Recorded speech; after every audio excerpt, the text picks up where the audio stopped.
touchdowns, including the 60-yard bomb to Clarence Verdun, the league's third leading receiver.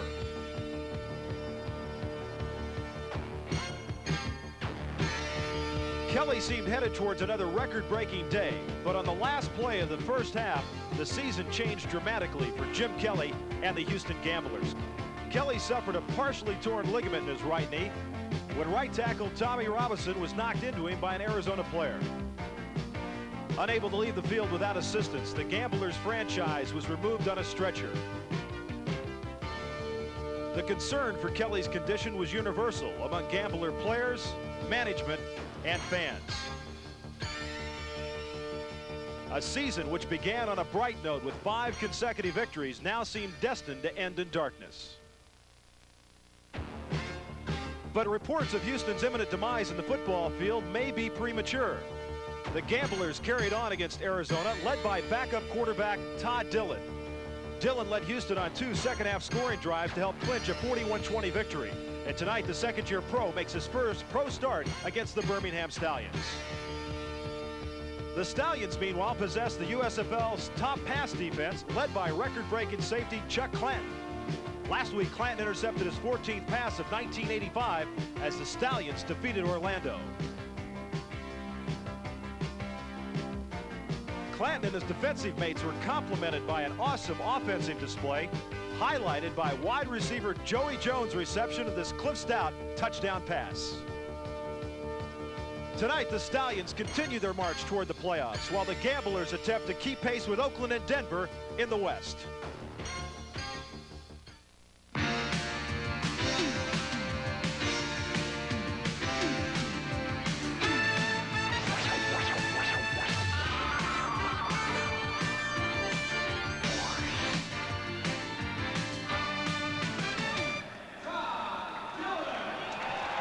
And welcome to the Astrodome in Houston, Texas. The Houston Gamblers playing host to the Birmingham Stallions, who come into this game with a 3-game winning streak. And the 10-4 record tops in the East. Meanwhile, Houston at 9-5 and trying to chase Oakland. It's been hot and humid outside. Riley Dodge, the head coach of the Birmingham Stallions, and a very successful coach he's been in that Alabama city. And, of course, the head coach, great professional football player, and heck of a coach in the World Football League, the NFL, and now the United States Football League. That was Jack Pardee. As Frank Corral will get ready to kick it off for the Houston Gamblers. He's been an important acquisition for him, Mike. He has. Dale Walters was kicking off because Tony Fritsch can't and was doing a poor job, Roger, and it was hurting him on field position. Now that they've gotten Corral, they've gotten good. Back deep, he'll return kickoffs. He'll play running back tonight. Paul Ott Caruth and Thad McFadden also back to return the kicks as we're just about set to go. Corral will also, as you mentioned, do the punting. They had a problem with kickoffs earlier this year, getting those kickoffs deep. And special teams has been a very good part of this Houston Gambler team all year. Kevin McLean out of CSU, played a little bit in the National Football League, runs the special teams. And I'll tell you what, if they try a 50-yard-plus field goal, you might see Corral go in and do it instead of Tony. Well, Fritsch has been a very successful field goal kicker. He's only missed 2 this year, but he's not tried one over 50 yards. So if that situation does occur, we might see Corral. And there is Jim Kelly, the right knee in the splint. Jim will be joining us at halftime tonight. There's a lot of question, Mike, is whether he should come back this year or not. Just on what's going to happen to the USFL, what his marketability will be if that knee is damaged severely. And he's going to have 14 months off. Why not take care of the knee so he can have a 15-year career instead of getting it hurt and have a 5-year career? Guess a lot depends on how Todd Dillon does. That would make a difference. And we'll find out tonight. We're set to go. Caruth right at the goal line. Oh, and he is nailed. At the 15-yard line, there's a fumble, and Houston apparently has come up with the football. Ricky Young was the man down and really put the hit on Paul Ott Caruth, and it is Houston football. 55 for the Gamblers. Liddell Wills comes up with it. Well, we talked briefly about their special teams, ranked #1 in the United States Football League. And another thing, too, Roger, to think about. Paul Ott Caruth is thinking about having to fill Joe Cribbs' shoes. Now he's got to return the opening kickoff, and he forgot one thing. That little football that's stuck under your arm. It slipped out, and boy, it gives Houston a big edge. The Gamblers with Todd Dillon at quarterback. The running back will be Todd Fowler. Clarence Verdun, Scott McGee, Richard Johnson, Gerald McNeil, the receivers. Taylor, Boucher, Kidd, Rosado, and Robinson, the people up front. Todd Dillon. A lot of pressure, and he is nailed. Bill Rowe, number 52, one of those very active linebackers for the Birmingham Stallions. And Rowe, Spencer, they get in a lot of sacks. They absolutely do from the defense. So Todd Dillon, we heard they were going to put a lot of pressure on him. That's exactly what they did. Raleigh Dot says the way to get after a quarterback who's getting his first start is to stand on his toes early, and they certainly did. 2nd down and 17 now.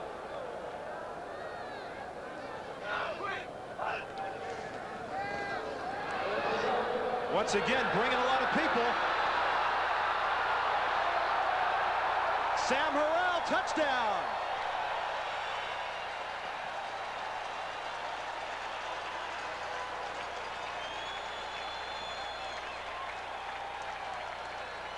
"23-yard touchdown pass from Todd Dillon to Sam Harrell." Didn't take him long, Mike. John Jenkins saw that they were going to put the heat on Dillon. Why not go to the screen pass? That's the way to beat the pass rush. And watch Harrell. He's got so many people out in front of him. He's just picking and choosing the block so that he gets in the end zone. Nobody even touches him. Hey, that's how to beat a pass rush, the draw play or the screen. Tony Fritsch to attempt the point after.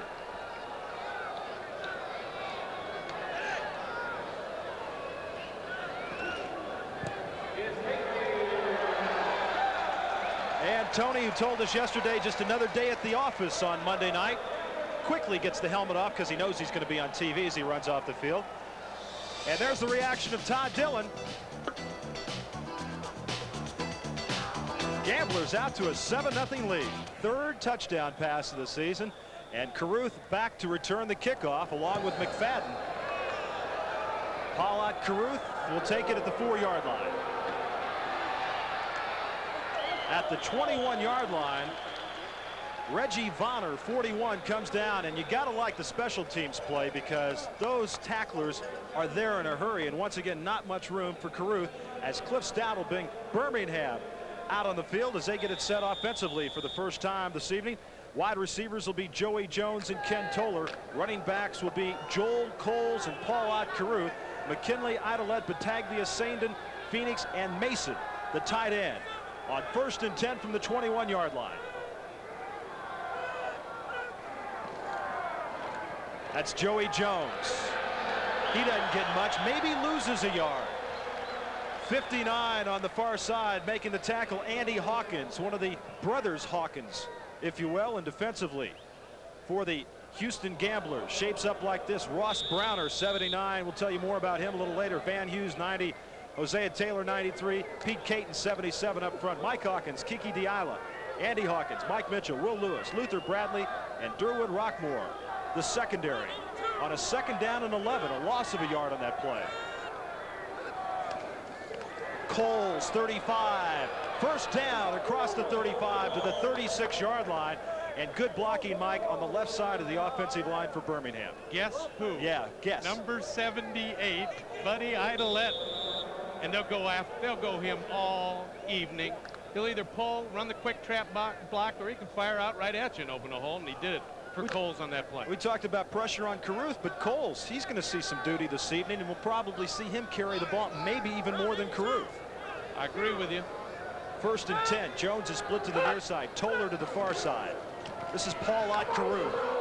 Carruth across the 45, across midfield, down to the 46-yard line, and once again the blocking by the offensive line. There's nothing fancy about that play, Mike. Nope. Just pull that off guard, Buddy Idelette. Run the off tackle play, and Paulette Carruth, one of the best cutback runners ever to run at Alabama. And you know Carruth's going to make sure he holds on to the ball. He owes them one from the fumble. Now watch Idelette, 78. Mike, what he does better than most offensive linemen, once he gets there, he stays with that block. Yep, and he loves safeties like Luther Bradley and little cornerbacks that weigh 160 pounds. He runs them down. Here come the Stallions, 1st and 10 at the 46 of Houston. Right up the gut. Not much there. Coles was the ball carrier. Getting maybe a yard. Defensively, Houston, maybe not the greatest defense, 13th in the league. They bend, but they don't break a lot, Mike. Plus, you've got that great run and shoot offense to make up for the mistakes if you make them on defense, and that's the way they've been playing it all year. So what if you score 28 points? We'll score 42. 2nd and 10. No gain on that play. Paulot Caruth is a deep back. This is Toller in motion. Stout had Jones deep. Now he's going to run it out of bounds at the 42-yard line. Cliff Stout had Joey Jones downfield. Andy Hawkins was the closest man to him. Cliff's a good athlete. He can run with football, averaging almost 6 yards a carry. Doesn't want to do that a lot, but is capable. But with Joe Cribbs out, the way to put pressure on the linebackers and the secondary people who are rolling up to stop the run is to show them a threat to run the football, and then you can open up your receivers. Even though it was an impressive win for Birmingham last week, and they won 3 in a row, they fumbled 3 times last week, and that concerned Raleigh Dutch. The one fumble tonight leading to the Houston touchdown. 3rd and 5. Coles is the lone setback. McFadden is into the game to the near side. Stout will run for it. He's got the first down. He's at the 31-yard line. Diala makes the tackle. The leading tackler for the Houston Gamblers. One of the great things about a running quarterback is that if you pick up the blitz and your receivers are covered, you can make something out of the play. If you're the type of pocket passer that doesn't like to run the football, defenses sit there and drool. They'll slam you every time. The Birmingham Stallions 3-3 on the road this year and 3-2 against Western Conference opponents. 1st and 10 from the 30-yard line. Just over 10 minutes to go, first quarter. Stout, Paulot Caruth makes the catch, gets away from one tackler, and carries 2 tacklers out of bounds at the 26-yard line. Hawkins, 57, had a shot at him. Rockmore finally came up with Bradley to make the tackle. Out of the state of Mississippi, leading rusher in the state of Mississippi, his senior year of high school, over 1,500 yards. Alabama, not a spectacular career, but led them in rushing his senior season. You know what he does so well? Everything. He's a great pass receiver. He's a good lead blocker. He hasn't got the great speed, but he's got the instincts of the cutback runner. All the things that you want out of a back. He does nothing great, but nothing poorly either. And that kind of consistency can keep you a starting job every once in a while. Caruth, right up the gut. He'll get a couple, and they'll be 1.5 yards shy of the first down with the clock running.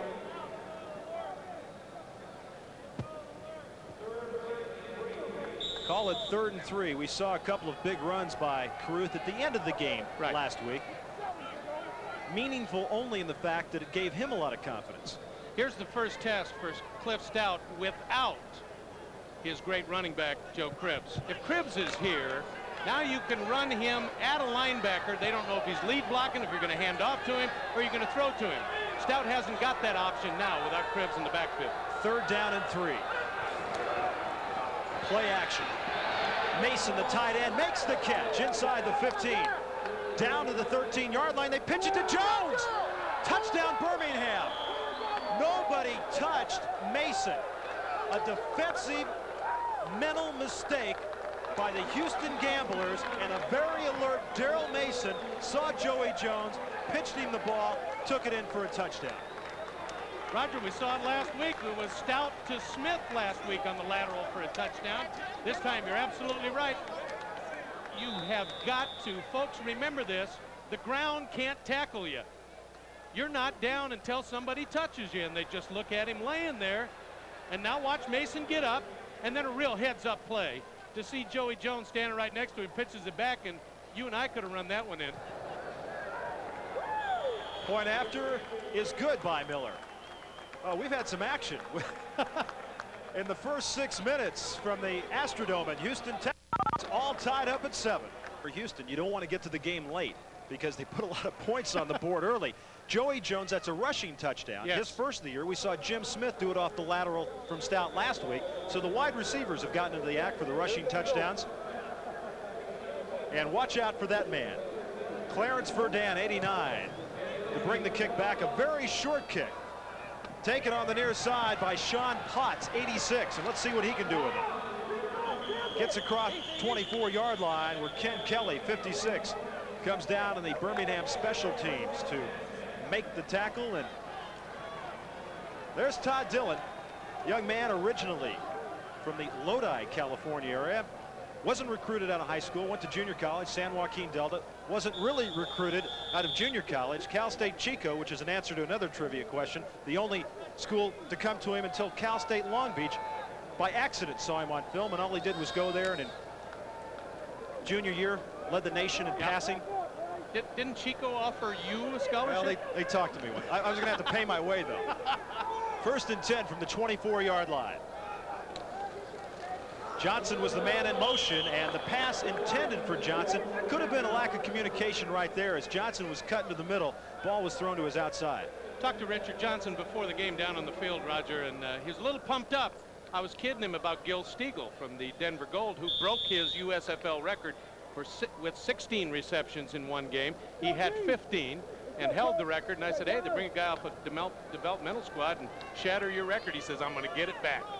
McNeil will come to the near side. He is 13. Johnson in the slot to the near side, 22. Now he'll go in motion. Harrell and Fowler will alternate. Harrell's in there right now as the lone running back. As Dillon throws it to Johnson, look out. Down to the 35-yard line. And finally coming down, 21, Dennis Woodbury for the Birmingham Stallions to make the tackle. That's some pure speed in the middle of the football field right there. Plus, Roger, I told you I talked to Johnson. I also talked to Todd Dillon, and I said, hey, you got to get him the football. He wants to get that record back. Guess who he looks for right off the bat? And then here's what the run and shoot receivers are known for. Not so much catching the football, but what they do with it afterwards. That great speed is the key to the run and shoot. Oh, and they've got a lot of great receivers. Ricky Sanders in motion to the near side. 1st and 10. Dillon downfield, McGee inside the 10. Down to the 7-yard line, and they strike fast and they strike deep. And they have moved down the field in a real hurry here. I talked to John Jenkins, the offensive coordinator, and he said, McGee is my possession receiver. If I need some time and I need a perfect catch, McGee's the guy I go to, and I talk to Scott all the time. He's one of us. Slow, good hands, you know. 1st and goal. They mark it at the 6-yard line. All tied up at 7 with just over 7 minutes to go. 1st quarter. Sanders in motion. They'll give it to Harrell. He's got room. Touchdown.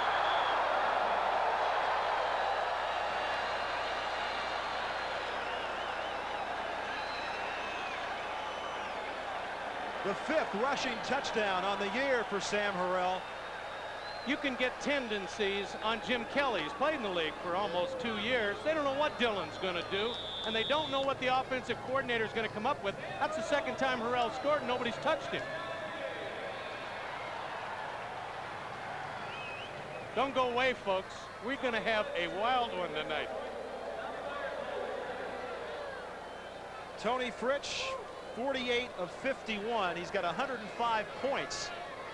Soon to be 106. Got it. Houston Gamblers have taken a 14-7 1st quarter lead, and here's another look at it. And Sam Harrell makes the perfect adjustment. It's stacked up inside on the trap. He takes the move outside, and he's got the quickness on the first 2 steps. Nobody touches Well, him. Herb Spencer tried to give him a shot. Harrell with just too much speed to the outside. And with 6:53 left to go in the 1st quarter, Houston leads Birmingham 14-7. That'll be Douglas, Larry Douglas, at the 25-yard line. And once again, the special teams led by Ricky Young, who's a man with a mission tonight.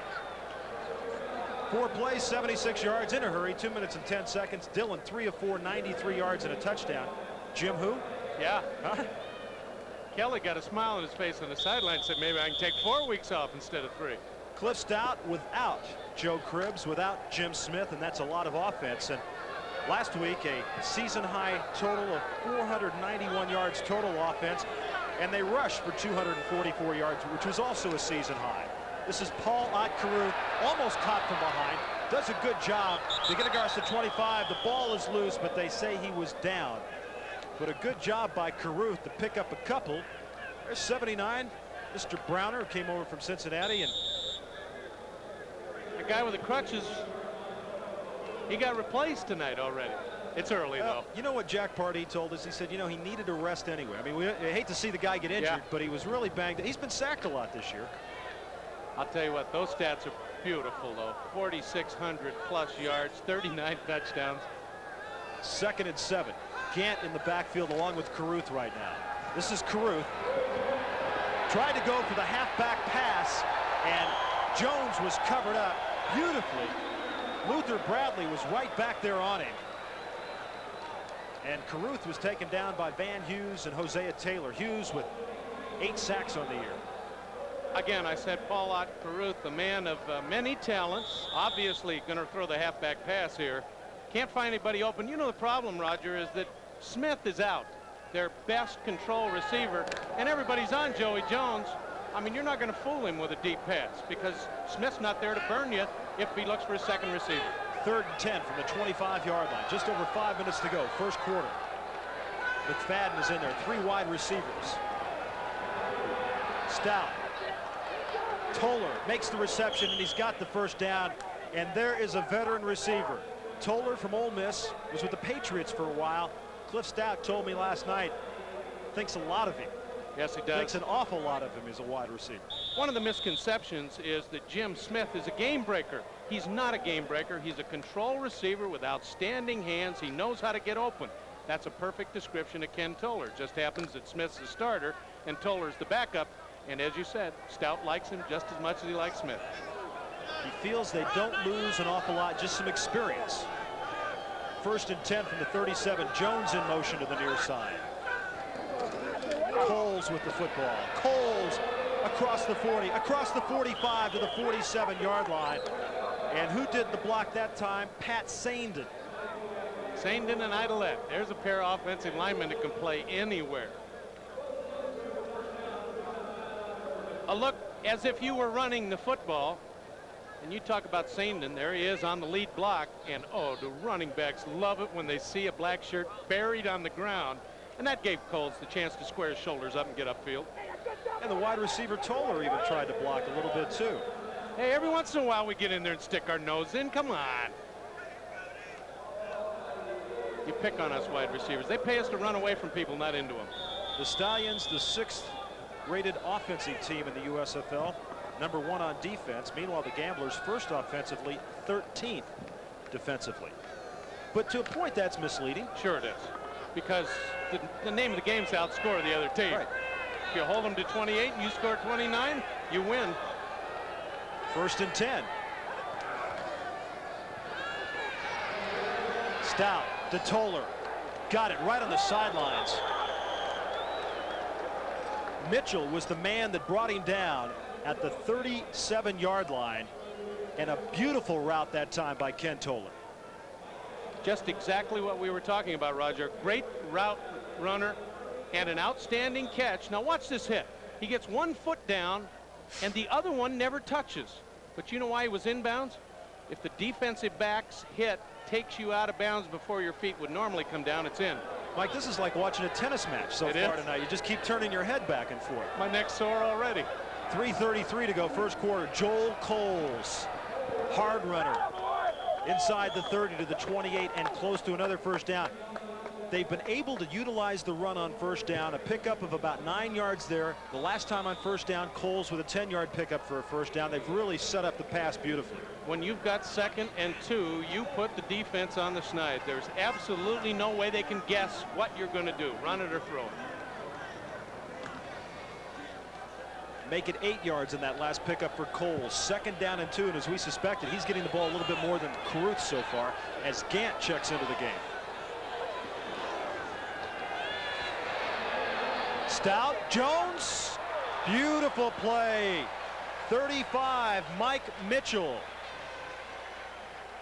Jones was open momentarily. Mitchell showed you some great speed and got his hand in to break it up. You saw in RT's, the opener, that great catch that Jones made. Well, Stout's going to look for him tonight with Smith hurt. Here's the inside post route. Now watch Mike Mitchell, 35. He just gets enough on it to break the momentum of the ball, and Jones can't hold on to it. Maybe even a better look here. Watch just a fingertip and just enough to let it slip into his belly and out. Maybe just a bit underthrown that time. Gotcha. 3rd down and 2. 29-yard line. Double tight ends. Looking for Toller. Got it. Penalty marker is down at the line of scrimmage, and we would suspect holding. But you notice who he's going to on 3rd down when they need the first. It's been Ken Toller. Hey, the guy that runs the great routes and never drops the football. Number 71 on the offense. Pat Phoenix, who's got his hands full with Browner, is Jim Smith. On the sidelines, pulled hamstring. Happened of Tuesday last week. Gave it a try on Saturday. Popped again on him. So the penalty will move it back to the 39-yard line, and it'll be 3rd down and 12 with 2:35 to go first quarter, and Houston leading Birmingham 14-7. This is a team that hasn't made a lot of mistakes this year, whether it's been in penalties or turnovers.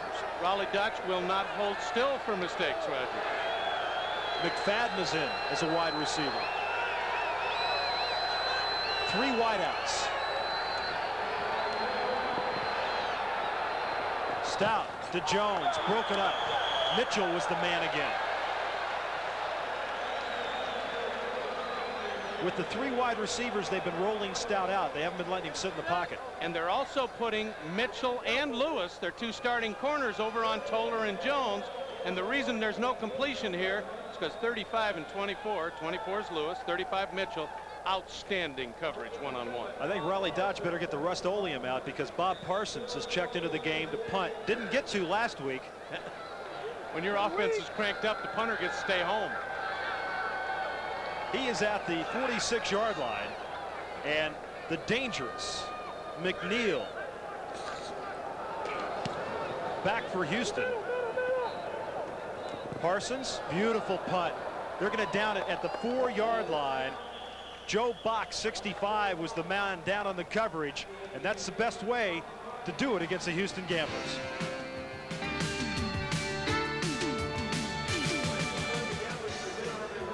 Roger Twyville, Mike Hafner back with you. Todd Dillon has his team on top 14-7. Mike, he's never thrown for more than 200 yards in a game, but he's already got almost 100 tonight. And he's never thrown more than 25 passes in a professional game.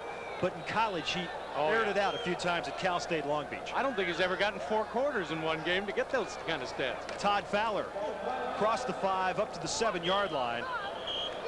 Bill Rowe, 52, one of the very active linebackers for Birmingham.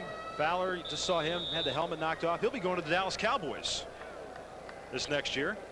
He had the same kind of injury as Jim Kelly. Yes, he did. At the beginning of the season, and they suffered without him in there, put all the pressure on him. He missed about 8 weeks. Yes, about 8 weeks. But they were playing so well early on. Won their first 5 games. They didn't really have to rush him back. Another thing, too, is he's a running back. Yeah. And Kelly doesn't need to do the things he does with his legs. McNeil and Johnson are to the near side. Verdun will come in motion now on 2nd and 7 from the 8. Quick out. Just once again the timing right there. Verdun, the intended receiver, and so much of the run and shoot offense is timing.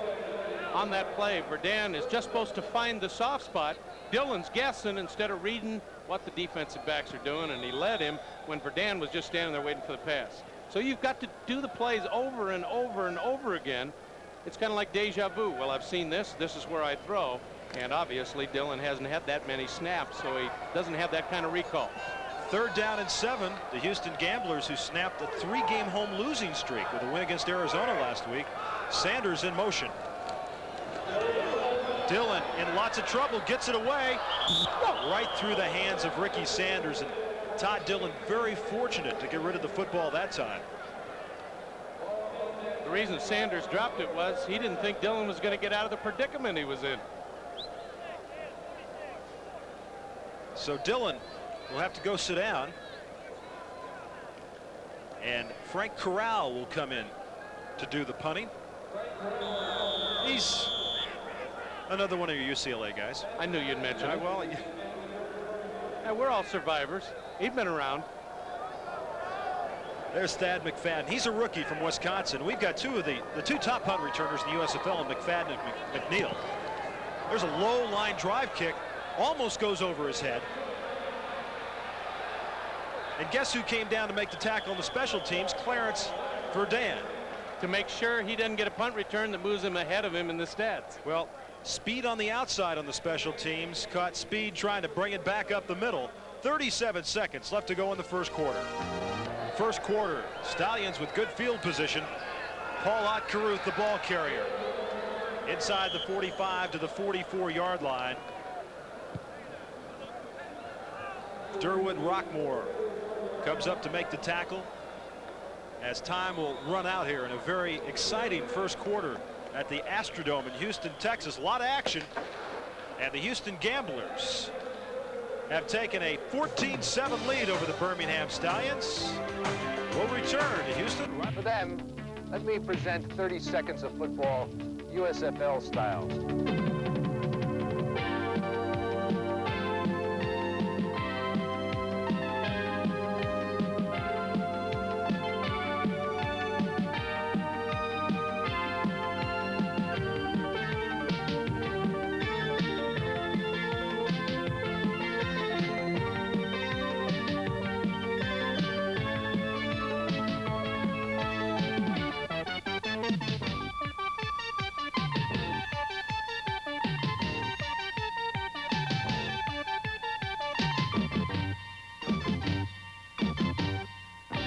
USFL football is top quality with a flair for being different.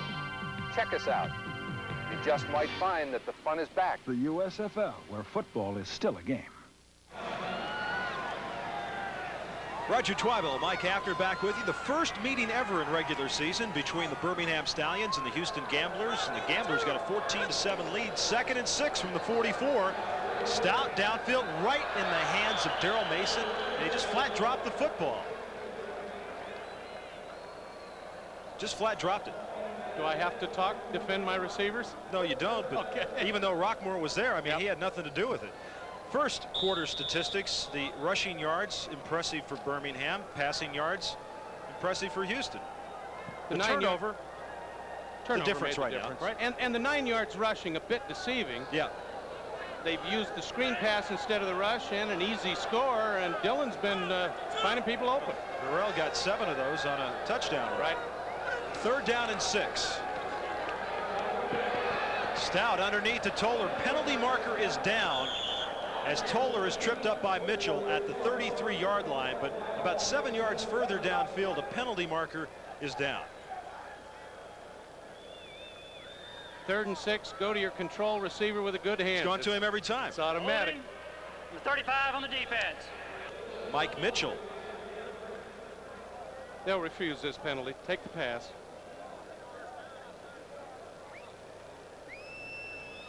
You know, Birmingham had one of their better offensive outings against Orlando, and that might seem deceptive because Orlando's not one of the better teams, but Orlando pops up and just beats the heck out of Tampa this past week. I couldn't believe that score when I saw it. Well, I think it's generally conceded around the league that Birmingham and Oakland probably playing as well as anybody right now. Coles down to the 30-yard line, and as Mike suggested, that penalty was declined. Joel Coles out of Penn State was a blocking back in college, and I'll tell you what, it seems to me blocking backs make pretty good pro running backs. USC has turned out a lot of blocking backs that have been good running backs. Penn State's done the same thing. Marcus Allen, one who used to block for Charlie White. Lynn Kane. And then a guy named Franco Harris, I think, blocked for a few people at Penn State. Lydell Mitchell, yeah. 2nd and 7 from the 30-yard line. Just underway, second quarter. Stout trying to screen, almost picked off by Kiki Diayala. And a penalty marker goes down, and I think they're going to call it on Kiki for kicking the football out of bounds. Not a very smart throw by the veteran Cliff Stout. Caruth was wide open in the flat to the far side, and he dumped it in the middle. We'll listen to the referee No first. flag. Ball was tipped. 3rd down. So they're going to say no flag. Stout wanted to throw the screen pass. He's coming back inside, and I think the pressure kept him from looking for his out man. But look at Diala, tips it up in the air, then it's tipped again, and those are kind of get picked, McKinley, and those are kind of get picked off. Watch. Well, shortly thereafter, Kiki went and drop kicked that thing in the stands. That's because he wanted it the first time around when he tipped it. 3rd and 7. Let's see if they go to Toller.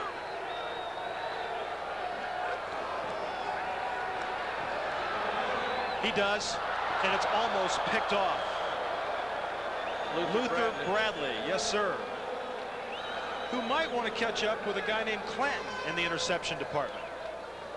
Here comes the problem. When you haven't got Smith, you haven't got Krebs, you're relying on 1 or 2 guys, and you make a silly throw trying to find your favorite receiver. That pass almost picked off by Luther Bradley, who used to hold the interception record. He's got 10 of them this year. He had 12. Danny Miller with Bobby Lane holding at the 38, call it a 48-yard field goal. He's got the distance, and it's good. So Danny Miller from 48 yards out pulls Birmingham within 4. 40-49. He's now hit 7 out of 9 this year from that area. Sean Potts and Robin Earl tripped him up at the 23-yard line. So the Houston Gamblers and Todd Dillon with a 4-point lead. They lead at 14-10, 13-27 to go in the first half. We'll try to get that offense moving again.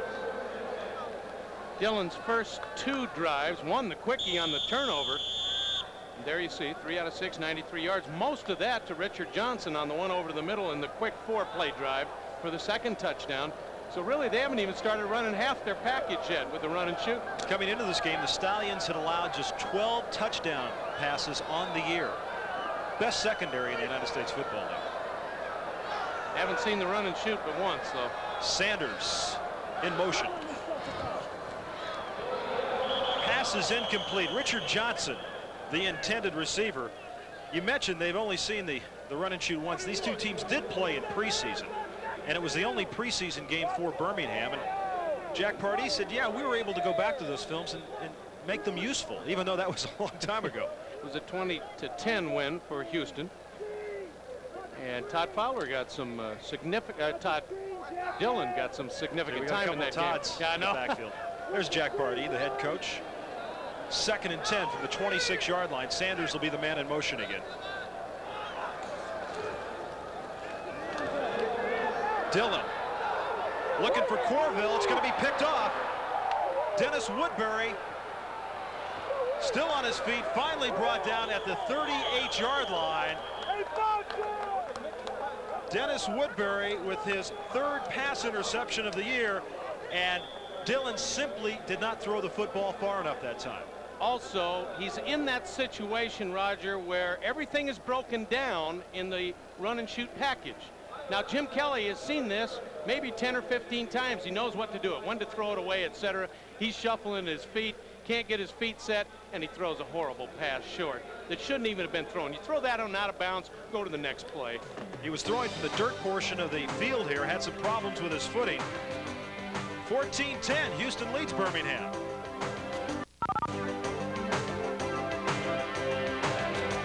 Stallions will have a good field position at the 39 when we... Saturday afternoon, ESPN has a live USFL game of championship caliber. The defending champion Baltimore Stars meet the explosive Birmingham Stallions. Quarterback Cliff Stout has his team on the way to a possible conference title, and they could go even further. See it live Saturday only on ESPN.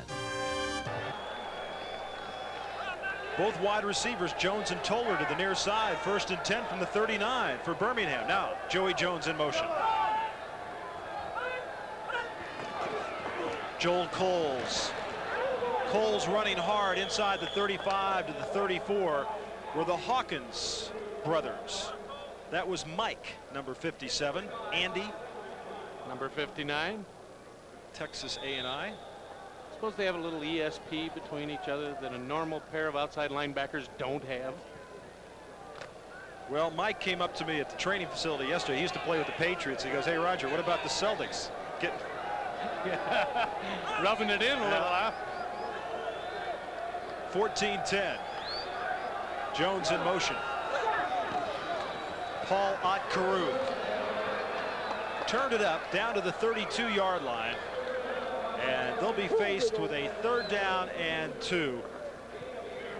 If you wanted to teach a high school offensive lineman to pull out, watch number 78. Now, I'll tell you what, Cruz should have stayed on his right hip. He'd have gained a lot more yardage. The young man will learn, the more he's in there, that number 78 is the stud on that offensive line. And follow him, you'll get some yards. That's what you call drafting. Just stay on the hip there. Just like the Indy 500 cars. Get right in that draft, let him suck you along to a rushing championship. 3rd down. They call it 3 now at the 32-yard line. Stout gets out of trouble. Plenty of room to run. He slides safely inside the 20 down to the 17-yard line, and Bradley was there to make sure he did not go any farther. Remember when Daryl Mason was wide open, everybody standing around? Watch, it happens a little bit here on the pass rush. People just fall all over the place and let Van Hughes went right by him. Exactly, right by him. Nobody was even blocking on him. Here's a look at Ken Toller, 85. 3rd down situation. Yep. Get a handful of jersey there, will you, Mike Mitchell? I guess Mike figured who they were going to go to on 3rd down now. Oh, yeah. 1st and 10 at the 19. Stout almost intercepted. Pete Caton. Well, hit him right in the hands. What are you going to do when you're defensive lineman? That's right. They teach you to put the hands up, but they don't teach you to catch it. Not when you're a pass rusher. And Stout's got a quick outside move that he wants to throw and doesn't see Caton. Caton had fallen down, jumped back up, got his hands up, but couldn't hold on to the football. Caton with 6 sacks. He's not the leader on the team. Van Hughes is with 8 now, but Caton missed some games this year. Yeah, 5 or 6 with an injury. All USFL last year. He's considered their best pass rusher. 2nd and 10.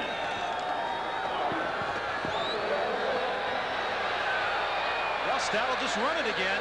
Look at him stepping down to the 11-yard line and very close to the 1st down. So Cliff Stout having to run the football a lot more than he'd really like. But then again, he's a 2nd leading rusher on the team. As a matter of fact, with Cribbs out of there, he is the leading rusher on the field tonight. There's a look, 4 rushes, 39 yards. And Cliff at 6'4" got those long strides. Doesn't look like he's going very fast, but with each stride, he's eating up about 5.5 yards. Short of the 1st down, it will be 3rd and 2.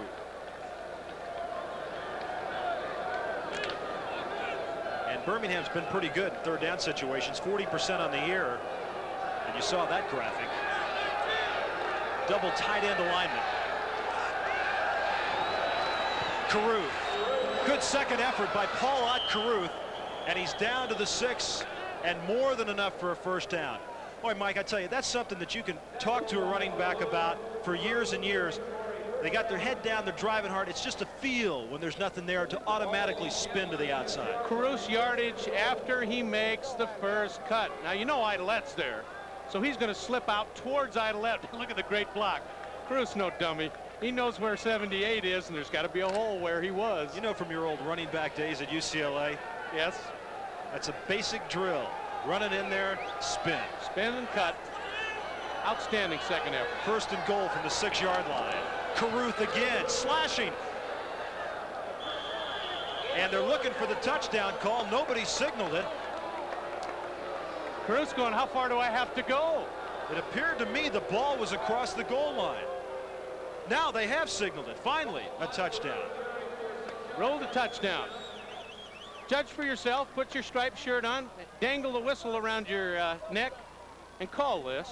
The ball has to break the plane before his knees hit. Hello, touchdown. Well, I'm no just question. Waiting for the guys in the striped shirts to make it official. Here's another look. Caruth again bounced off. Right, does his Battaglia, twist. good block. Yes. Oh, I see why they waited. The ball popped out. So they want to get the far side official to make the call. Penalty marker down as Miller knocks home the extra point. Kick was through the uprights. Penalty flags are down. Point is good. 12 men on the field on the defense. Take it on the kickoff. Take the penalty on the kickoff. You heard Robin Earl. We'll just take it on the kickoff. Thank you. So each team with a turnover that's led to another touchdown. Birmingham 17, Houston 14.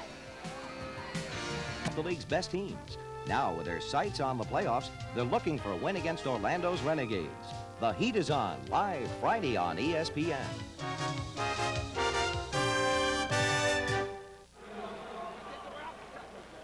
Orlando coming off a big win over Tampa Bay. Memphis is going to go home now after a couple losses on the road to finish up the rest of the year. It's coming up Friday on ESPN. 17-14, Birmingham. A 3-point lead over the Gamblers. Boy, a line drive kick. Vince Corville up to the 34-yard line. And whether it's Clarence Verdun, Gerald McNeil, whoever, they've all got great speed. And Corville with a good return. And that's not the type of kickoff you want to send down there. That got down in a hurry. That doesn't let your coverage people get there. And Ted Walton was the man that came down to make the tackle. And Todd Dillon, who got off to a quick start, kind of stuttered his last couple of offensive series. Tried to get something going with 8:57 to go first half. Got some field position for the first time since those early scores, too, Roger. McGee, Sanders to the near side. Verdun, the man in motion. Dillon looking at Corville. Got it. Excuse me, McNeil. At the 46-yard line, Evans makes the stop for Birmingham. There was no question where he was going on that one. Dillon looked at him all the way, but Evans had to respect McNeil's speed. If you're running right at the guy's chest, you better be backpedaling or run right by you. And Gerald McNeil turns inside. Dillon puts it right on the button. Speed makes it so easy to get open. I wish I'd have had some of that. Dillon, 4 of 9, 113 yards with a TD and an interception. So he's got 3 touchdown passes, 3 interceptions on the year. And whistle, penalty markers go down. Like an offensive lineman picked it False up. start, number 65 on the offense. Dan Rosado. And that will not please his offensive line coach and your former teammate. Bob Young said, I got my 2 best offensive linemen out. And I said, well, then good. I can talk about you now. Now you have to coach. You can't just roll out the ball and say pass protect. You got to get your other guys to pick up the slack. We talked about Denver and their run and shoot facing Birmingham earlier this year. The Birmingham defense, number 1 in the USFL, gave up 564 yards total and 280 rushing. McNeil inside the 45 to the 44-yard line. Evans once again. Birmingham defensively against this sort of speed, Mike, what are their secondary people going to do? You want to get up on them closely and then have 2 safety men deep who are playing zone and can pick up the mistakes you make when you're covering speed. Now, once in a while, in a blitz situation, they'll force him to cover him one-on-one. You saw Evans in that situation with McNeil backpedaling as fast as he could go to make sure nobody got behind him. 7:22 left to go first half. Johnson in motion. They're playing real soft. Fowler inside the 40 to the 39. Corners really backed up that time on the outside receivers. And Fowler gets it inside the 40. They're going to mark it at the 39-yard line, and that'll bring up a 3rd down situation for the Houston Gamblers, who've completed better than 41% of their 3rd down situations this year. Great time to run the draw play or the screen, but I don't know if Fowler's got that one in his mind. Johnson in motion.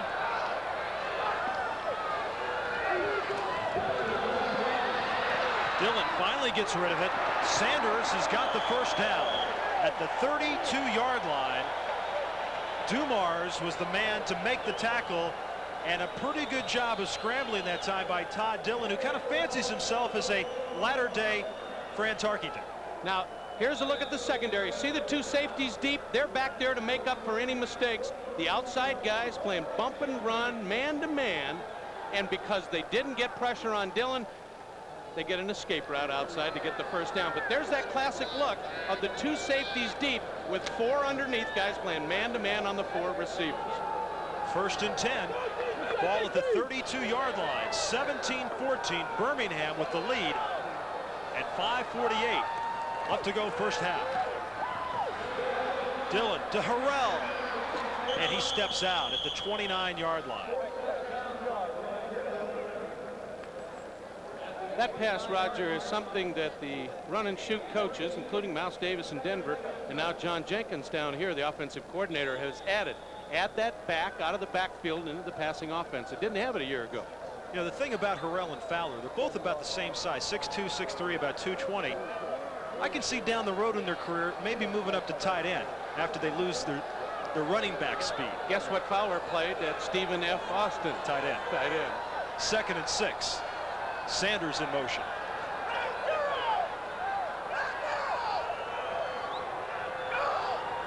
Two seconds left to go on the clock.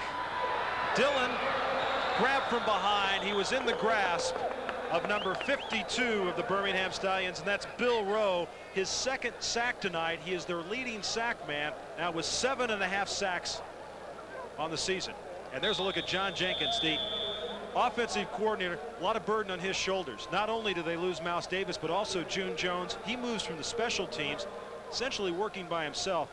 That's a big load for one man to carry. And I kidded him before the game. I said, John, we'll find out what kind of coach you are. You just can't roll out the ball to number 12, Jim Kelly. Now you got to coach this offense with a young quarterback. 3rd down and 12. Sanders in motion. Dillon looking for McGee. That's going to be interference. Going to be interference, and I want to tell you, very accidental interference at that. Chuck Clanton just lost sight of where Scott McGee was. He didn't knock him over. He was going for the ball, and he happened to be in the way. But the problem is, while the ball's in the air, he can't touch anybody, and you're going to get caught whether it was an accident or on purpose. Now, will they say the ball was overthrown? He didn't have a chance to catch it? Number 24 on the defense. Ineligible downfield, number 70 on the offense. Oh. Offset. Replay. That's a moot point now, Tommy whether it was Robinson. catchable. Tommy Robinson.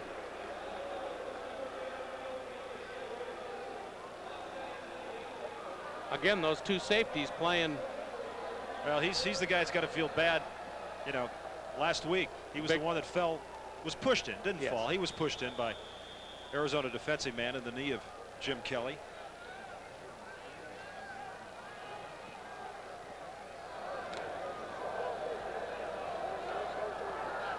Third down and 12 again.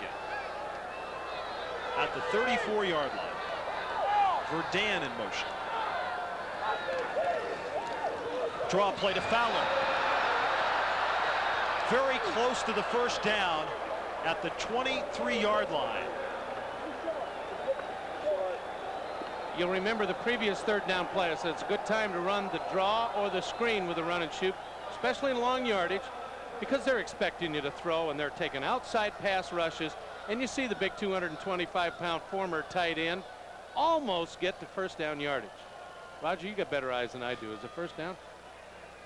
You're going to wait and see for sure. It was real close. That's what I was going to say. No, it's not. So now a decision on 4th down. No decision. No decision. You bring on Tony, kick it, tie it up, come away with points. Don't mess it up. Well, we'll see what happens.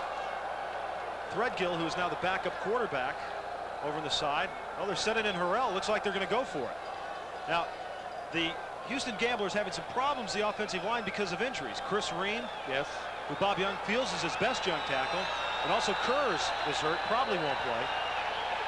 So that's why 4th and inches, they will go for it with 4:26 left to go in the half. That's why I would kick the field goal. I was thinking about his 2 best offensive linemen can't play. Well, and also the run and shoot in a short yardage situation.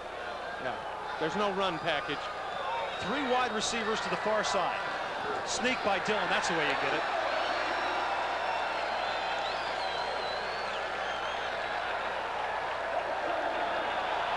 They only got 2 running plays, Roger. In the short yardage situation, you either turn around and hand it off the fullback up the middle, or you carry it yourself. And Dillon, just a little pat on the back and takes it forward. On the quick count, before the defensive lineman gets set, a little bit of a mental error, I think, on Birmingham's part. They should have known they were either going to run up the middle with the fullback or the quarterback sneak. Junior year at Cal State Long Beach, became the 2nd man in NCAA history in total offense, so he had to run the football a little bit besides throwing it. But they threw it 50 times plus did. a game in Long Beach State. 1st and 10 from the 21. A lot of pressure. Penalty marker down. It's going to be holding. Might be holding, might be a face mask. McGee makes the reception. It is holding. It's going to be holding against Houston.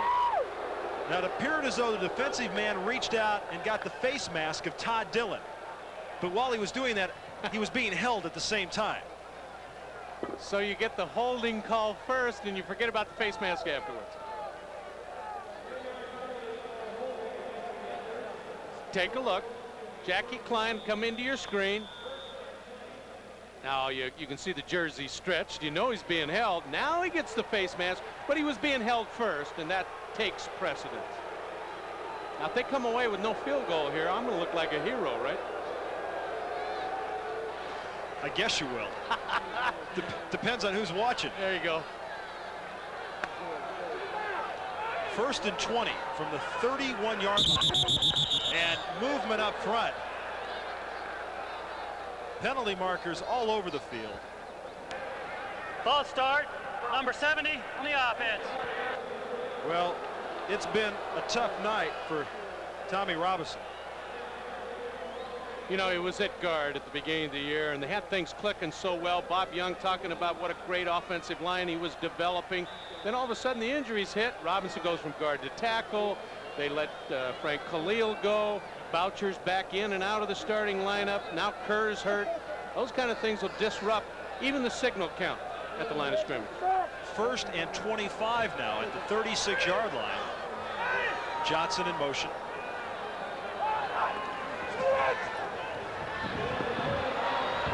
Dillon looking deep. Beautiful defensive play. McGee, the intended receiver, and David Evans was the man back for the Birmingham Stallions.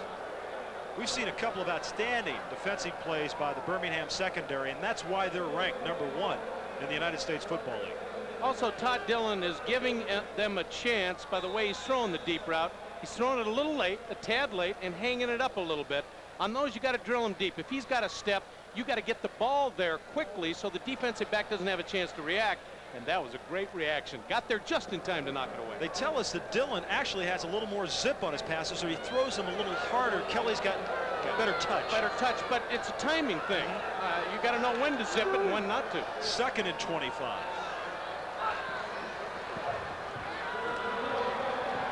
Richard Johnson, they clear out the side. Touchdown, Houston.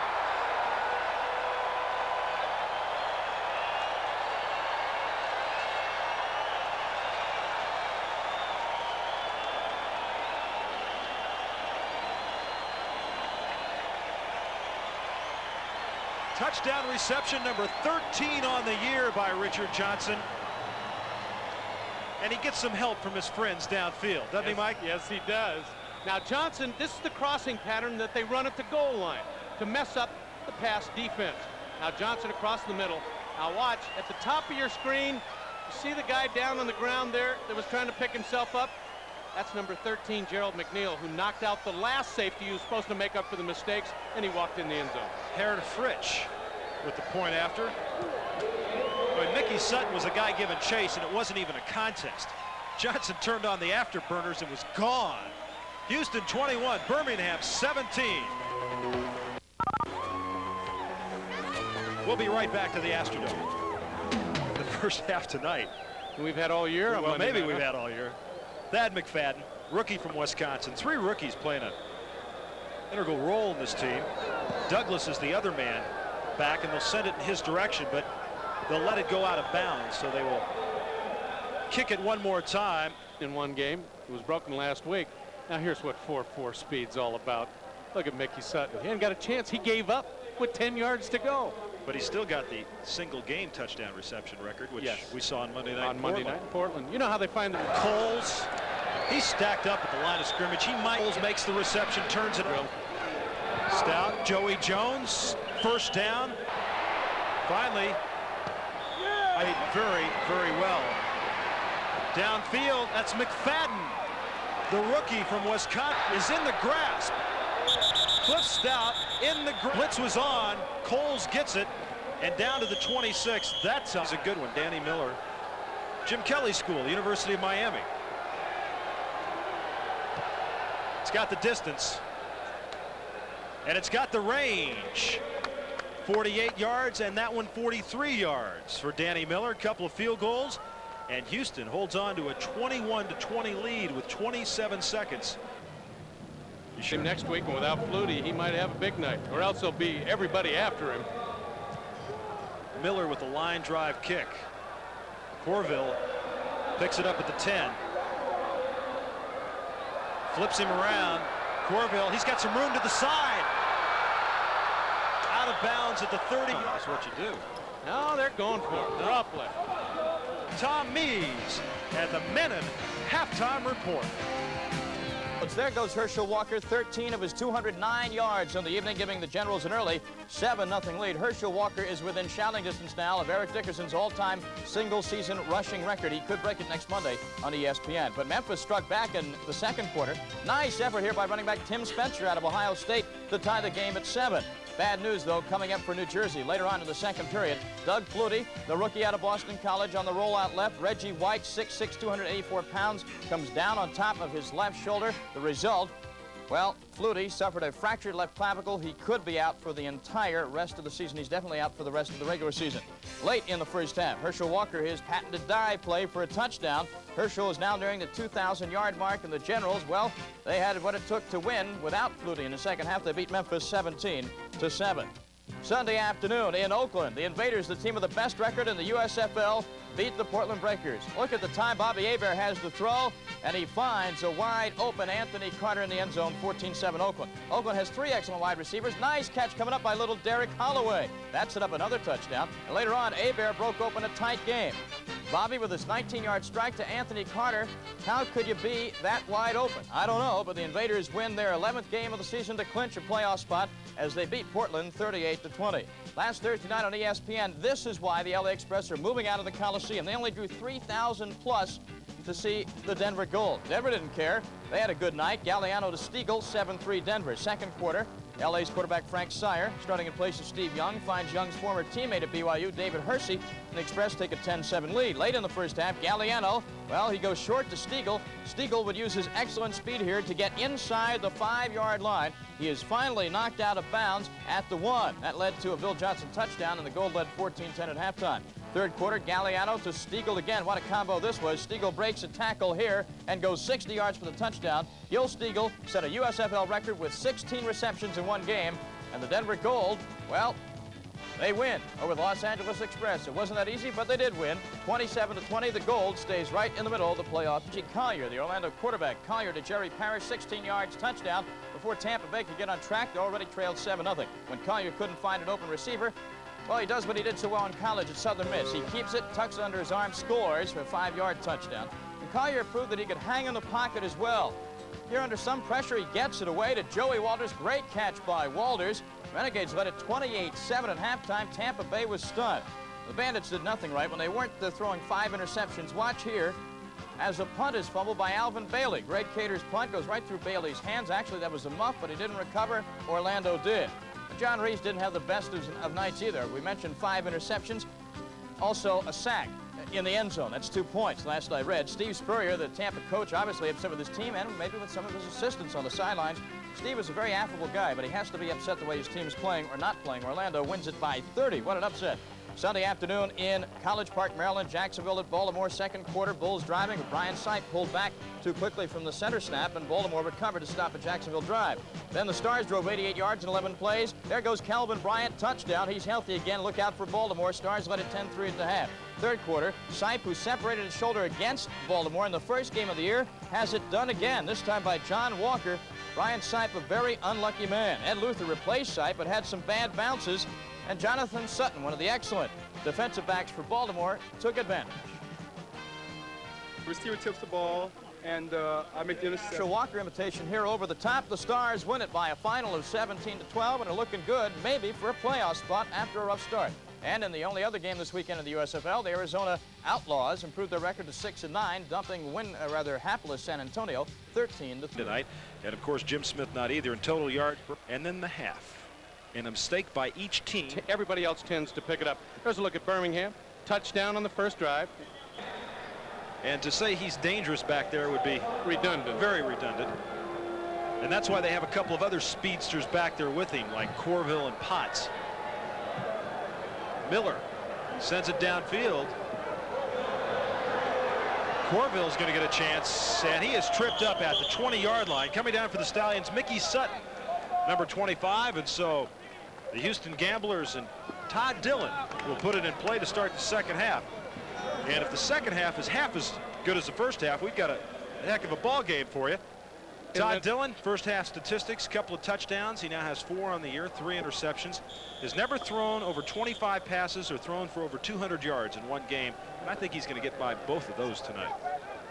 This will be a record setter for him all the way around if he stays healthy. Houston Gamblers 3-3 at home. That's a record you shake your head at. And they are 1-4 against Eastern Conference opponents. Dillon doesn't get out of there in time at all, and Herb Spencer, and we've talked about the linebackers of the Birmingham Stallions, and Herb Spencer is a young man who has led this team in tackles the past 2 years, the second leading tackler right now from Newberry, which rhymes with his middle name Seabury. You've got it all down, Roger. He trails Bill Rowe in sacks. And he also trails Rowe in tackles. Rowe's having a heck of a year. Yes, he is. Stallions. Former Colorado Buffalo. Second and 15 from the 16-yard line. Verdun in motion.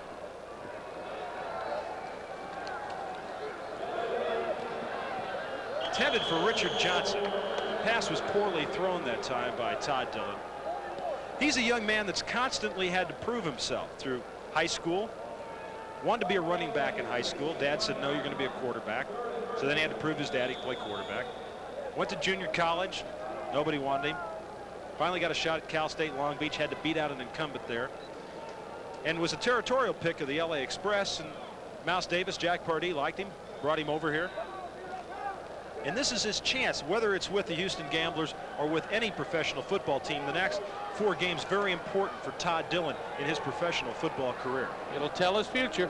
3rd and 15. They bring it to Sanders. He tries to cut back across the grain, but he is tripped up. Mike Perko with the leg whip. Now, is that a penalty?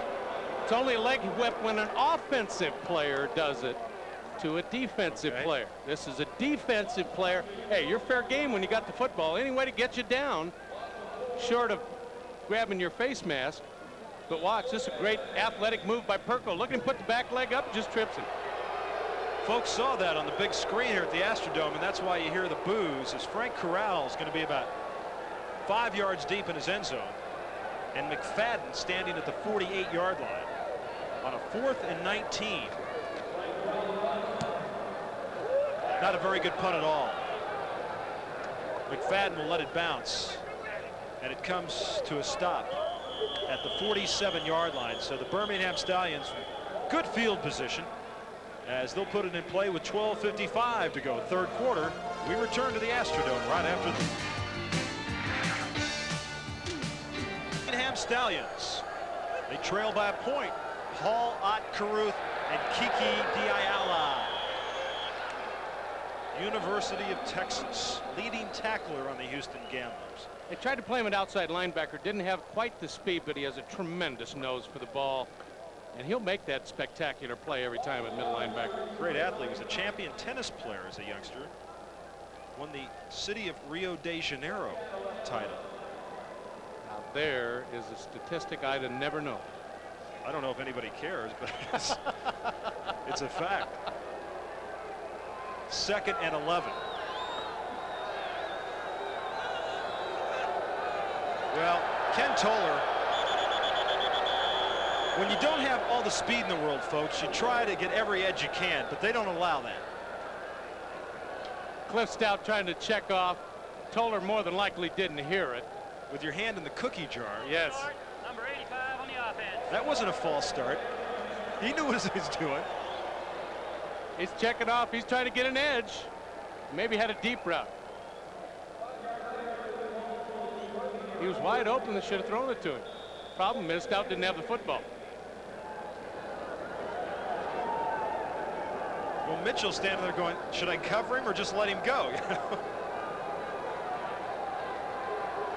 2nd down and 16. 3 wide receivers for Birmingham. And Houston jumps offside, and the penalty flags go down. Free play, and Toller makes the reception at the 44-yard line. They call it an incomplete pass as Luther Bradley and Mike Mitchell are right there. But the penalty is going to be against Houston.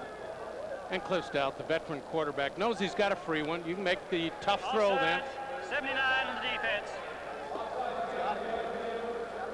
Pass looked good to me. Did to me too. Let's see what happened. Got it right there. Got it right there. Slips out. Might have been a fumble, huh? Looked like he had it in. Fortunately, they'll take the penalty and. Well, it wouldn't have mattered anyway, right? Absolutely. Because the man for the Houston Gamblers was Ross Browner. And we haven't called his name much tonight. Ross is not in the best of shape. Been sitting for a while. Since the end of December, as a matter of fact. 2nd and 11. Stout has McFadden. They'll call it a complete pass. He's 2 for 2 now. Thad McFadden, rookie, Wisconsin. Raleigh Dodge saw him at the Hall of Fame Bowl, which is played in Birmingham.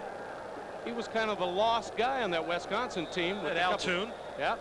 Richard Johnson, a fine cornerback. Raleigh said, hey, we need a punt returner and a wide receiver. Pat Phoenix matched up on Ross Browner. And look at the technique of Pat Phoenix. Hands up on the shoulder pads, strength against strength, puts his head in there, takes him to the outside. If you haven't had a training camp, you're going to get beat like that. That's a TKO right there. Yeah. 1st and 10 from the 35. Caruth. Kiki Diayala. Oh, I tell you what, he holds his ground so well, Mike. Doesn't go for any of the fakes. Doesn't overcommit. No. And if you're going to be a middle linebacker, you can't overcommit. They're going to run cross blocks, traps on you. Who does he remind you of? 6'1", about 230. Oh, there was a pretty good middle linebacker named Jordan out of Alabama that centered that Dallas Doomsday defense for a while. Looks a little like him, doesn't he? Leroy Jordan. The Bears said, we never practice him. He hurts people. We don't want him hurting ours. We wait to let him hurt theirs. 2nd and 10. 3 wide receivers for the Stallions. They'll give it to Coles, and he slipped down. But guess who was there again? Kiki. They're going to pick on him, I guess, until they believe that he's a good middle linebacker. It's a popular name in pro sports, isn't it? Kiki. And away. Yeah. Diayala. Cole stumbled a bit, but once again, Diayala was right there holding his ground, covering his territory. That's his space. And the Stallions have been fairly effective stopping the run, even though Birmingham, racked up some numbers in the first half. 135 yards, but they've done a decent job. Big 3rd and 9. Here they come. Stout can't get out of the way, and it's that man Hawkins. That would be Andy. One thing you can't do is tell the defense what you have to do, and that's pass. And they're going to blitz. And Stout, if he doesn't get it off quickly, he's read the blitz. He knows it's coming. But the pressure was so quick from Andy Hawkins from the outside, he couldn't do anything with the football. And the smart thing there is not to throw it up and get it picked off. Take the sack, let him punt it, put him in poor field position instead of throwing the interception and give him great field position. So, Bob Parsons, his 2nd punt.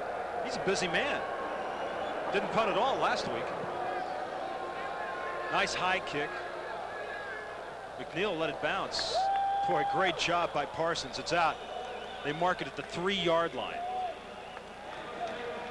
21-20, Houston over Birmingham. The 8:56 to go, third quarter. Todd Dillon with his back against the wall will give it to Fowler. Gets a couple up to the 5-yard line. Yeah, we've talked a lot about the Birmingham linebackers, Mike. We haven't talked about their up front people too much tonight. Front four, Purifoy with all that NFL experience. Smith, the fine rookie out of Auburn. Jackie Klein and Mike Perko, guys up front, but it's the linebackers that get the notice on the Stallions team. And Todd Dillon has had to contend with them tonight because he has seen them in the backfield much more than he's seen the defensive line. 2nd and 7. Sam Harrell dancing around, and I think in their scheme of things, Mike, that's the wrong thing to do if you're a running back. I think you just got to make a decision and go with it, because one, the offensive linemen are not used to really firing out and making that offensive block. Their run blocks are pass blocks by deception. Right. And if you jitter around, you're going to get stopped. Somebody catch from the backside, slide off one of those pass blocks and make the stop. And again, Houston not used to 4 or 5 running plays in a row trying to get out of it. 2 running plays in a row right there, huh? Not used to it. 3rd and 7, so 2 running plays and they get 3 yards.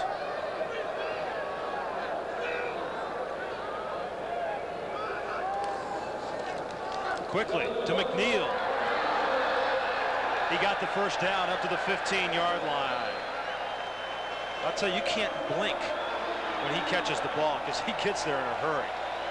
One of the things about the run and shoot, 2nd and 12 is the same thing as 2nd and 1. They get to you quick. Maybe the tiniest of the receivers. At least lightest. McNeil. Yeah. Johnson's not very tall, but very stocky, well built. McNeil very slight. And about 4'3", and he's gone. Well, they list him at 142. That means he's probably about 130, 135. We all had a 10. 1st and 10 from the 15. Fumble. But Harrell is right there to get on top of it. That Doug Smith that reached in and batted it right out of his hands on the handoff. Take a look. Harrell gets the handoff. Watch. Somebody swatted it. Doug Smith swatted it right out of his hands. Harrell sharp enough to get it back, though. Rookie from Auburn. Another one of those rookies that playing a key role. Wait till he learns all the techniques, huh? Paulette Carruth. 2nd and 9 from the 16. Over 6 minutes to go. 3rd quarter. Dillon. Penalty marker down. Dillon caught from behind at the 23-yard line.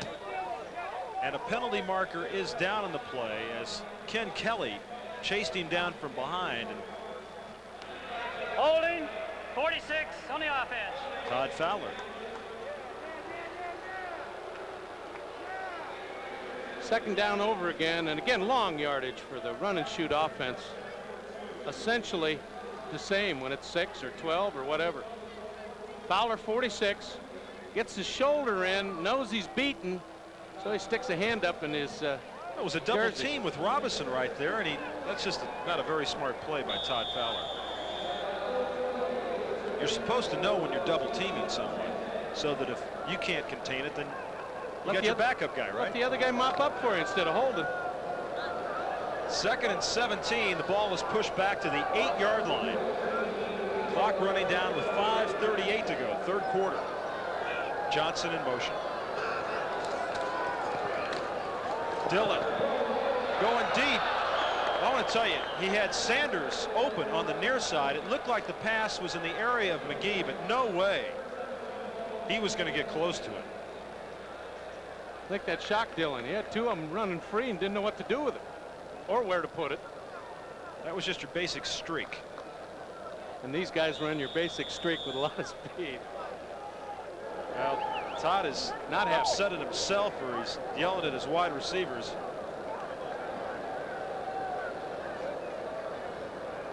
Third down and 17. Now they went to McNeil last time on 3rd down. Got to get it to a speed guy here. If you don't get the distance, maybe they can run it far enough for the first down. McNeil. Oh, and pass is broken up. Beautiful job back there by 24 Chuck Clanton, who leads the USFL in interceptions. Third down, they went to McNeil. Here's a perfect look. See the two deep safeties, Clanton and Dumars. They're playing man-to-man underneath with 4 on 4. And Clanton, you know why he's got 14 interceptions. He's got a nose for the ball, and he's right there to bust it up. Well thrown pass.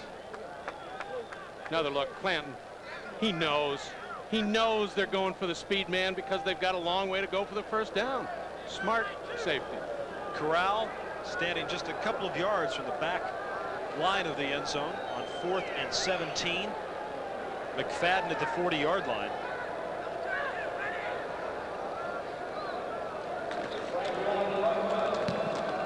Better punt this time. That'll send McFadden back to the 48-yard line. He's in real trouble. Beautiful job by the special teams of the Houston Gamblers. And once again, Sandy LeBeau is there, but also Ricky Young, number 50. Birmingham Stallions. Quarterback Cliff Stout has his team on the way to a possible conference title, and they could go even further. See it live Saturday only on ESPN. Defending USFL champ Baltimore Stars slowly but surely creeping their way up into playoff contention. And the Birmingham Stallions coming up next Saturday. Thad McFadden had to be helped off the field for the Birmingham Stallions. And with 4:54 left to go third quarter, after the 44-yard punt by Corral, Stout will send it deep to Joey Jones. He couldn't catch up with that one, and that reminds you of a week ago on Monday night. What a catch last week. Fan shot at the beginning of the show on our open. One of the very best catches you'll see. They say that Joey Jones has been electronically timed at 4.3. So he is the speed man. Caruth. Across the 45 to the 46-yard line. Durwood Rockmore, one of the men there. Also Luther Bradley. Trying to think. Caruth has a running style that reminds me of Paul Hornung. Well, you mentioned that last week. That cutback runner, Buddy Idolette, 78. Look at that. I mean, he just buried him into the ground. One less tackler for Caruth to have to miss. Birmingham 6 of 11 on third down situations. They're faced with a 3rd and 8 here.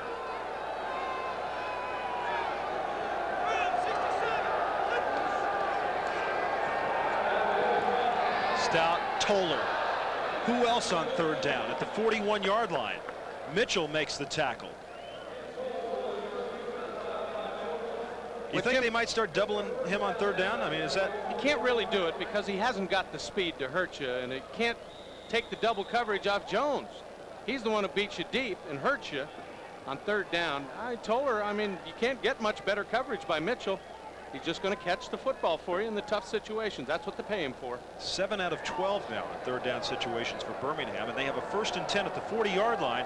3:23 left to go, third quarter. Houston leads 21-20. 3 wide receivers for the Stallions. They give it to Gant right up the middle, and he gets the 35-yard line. 2nd and 5 from the 35. Stout under pressure. It's going to be incomplete. Threw it away. Stout was brought down by Pete Caton.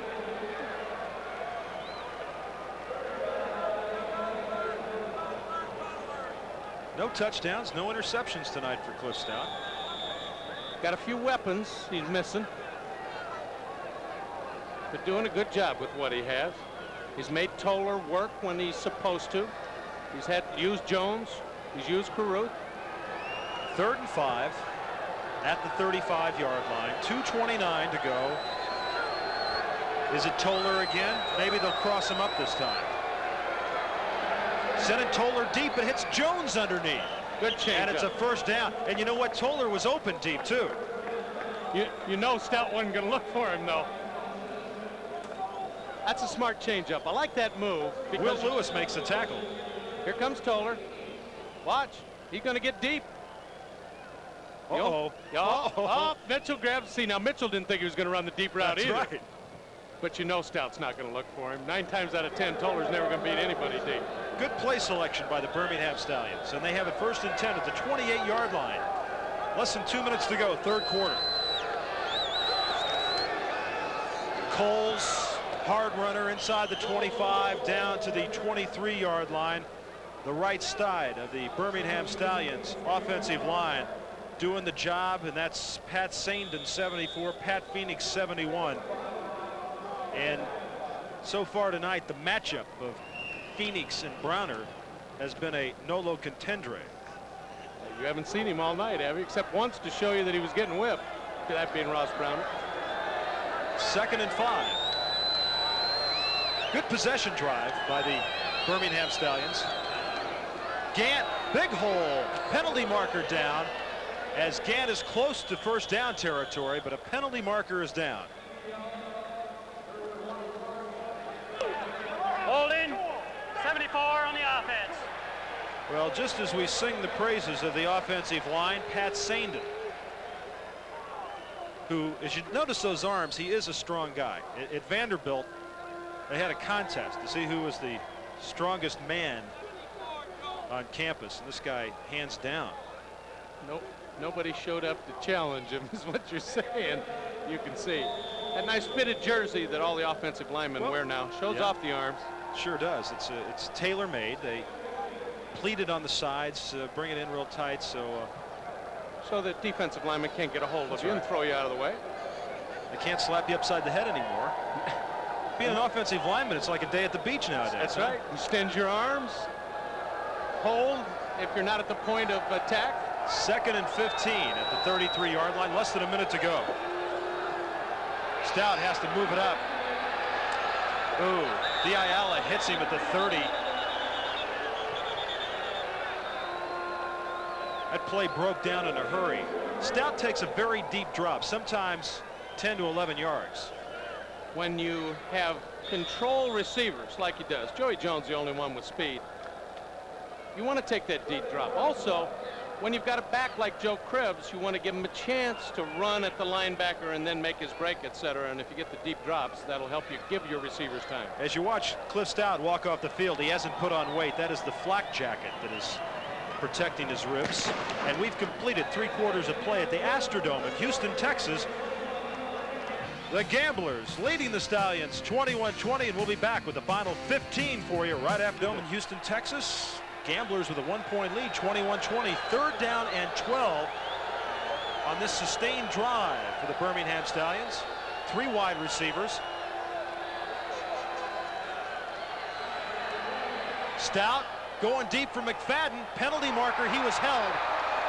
It was an interception, but it won't count because McFadden was held. That interception will not stand.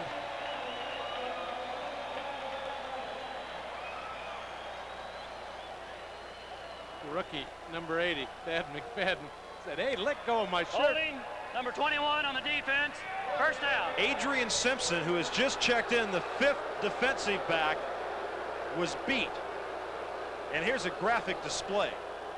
Bottom of your screen, 21, Adrian Simpson against number 80, Thad McFadden. He knows he's beat right there, Roger. And what they teach you is if you're beat deep for a touchdown, take the 15-yard penalty and knock the 6 points. Look at that. He's going to rip his jersey right off it. Oh. It's the right play Guilty. after you've been beat. Should have covered him first. 1st and 10. For Birmingham, 9 of 14 on 3rd down situations. Coles right up the middle. He's hauled down at the 22-yard line. Diayala was one of the players in there. Houston's really going for the football, really trying to strip it away. Yes, they are. And we got quite a battle going on at center. Battaglia, 59, right after Diayala, and they've been after it all night. Again, he does a good job of getting penetration, but then Diayala gets off of him and makes It's the just an awfully hard block to make. Oh, yes, just an awfully hard. Well, he's doing the right thing. He's getting 4 or 5 yards because he's getting out and getting into him, making him shed it. 2nd and 7 from the 22. Paul Ott-Caruth took a hard hit, but he gets down to the 16-yard line. And there was some ferocious hitting taking place. Idolette was the man out in front. And once again, he stayed with him, but he cut it up a little early. Again, he'll learn to stay on the right hip of 78 if he wants to get more yardage. Another thing, too, Carruth knows that he hasn't got the great speed. He's not going to be able to run away from people, so he takes the blow. Most backs would have gone down Andy right Hawkins. there. Andy Hawkins drilled him. Most backs would have gone down. Carruth got an extra 3 yards. 3rd down and 1 at the 16-yard line. We're just underway, 4th quarter action. Houston leading 21-20. Carruth turns it up. Carruth inside the 10, down to the 8. Mike, Birmingham shows you that same offensive set, the same offensive movement from their guards, even on short yardage. It's the Pittsburgh Steeler offense, and the theory is this. Hey, we can tell you where we're coming. We're just going to be technically better at blocking it, and we'll run it at you and run it at you, and we're better than you are. We'll get yards, and you won't be able to stop it, and they're proving it right here. Carruth and Coles with both better than 50 yards rushing tonight. And I got to feel that Raleigh Dotch is very happy about that. With Joe Cribbs out. With Cribbs sitting back in Birmingham. 1st and goal from the 8-yard line. This drive is now in its 10th minute.